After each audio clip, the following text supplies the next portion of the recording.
తాలు తరుగు తేమ లేకుండా వడ్లు కొంటానన్న హామీని కాంగ్రెస్ ప్రభుత్వం తొంగలో తొక్కిందని కేంద్ర మంత్రి బండి సంజయ్ విమర్శించారు. కళ్ల ముందే తాలు తేమ పేరిట రైతులను నిలువునా ముంచుతున్నా పట్టించుకోరా అని ప్రశ్నించారు. మండు టెండల్లో కొనుగోలు కేంద్రాల వద్ద రైతులు పడుతున్న ఇబ్బందులు పట్టవా అని మండిపడ్డారు. ఈ మేరకు ముఖ్యమంత్రి రేవంత్ రెడ్డికి బహిరంగ లేఖ రాసిన కేంద్ర మంత్రి బండి సంజయ్ వడ్లకు బోనస్ హామీ ఉత్తదేనా అని విమర్శించారు. గత రబీకి బోనస్ ఎగ్గొట్టిన సర్కారు ఈ సీజన్లోనూ పాతరేసిందని మండిపడ్డారు. దళారులకు దోచిపెట్టి రైతులను రోడ్డున పడేయడమే కాంగ్రెస్ ప్రభుత్వం విధానమా అని ప్రశ్నించారు.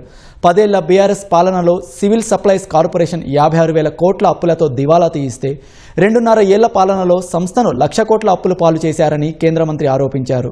కరప్షన్, కలెక్షన్, ల్యాండ్ సెటిల్మెంట్లు తప్ప రైతుల కన్నీటి వెతలతో పనిలేదా అని ఆగ్రహం వ్యక్తం చేశారు. నమ్మి ఓటేసిన పాపానికి అన్నదాతలను నచ్చెట్ట ముంచుతారా అని ప్రశ్నించారు.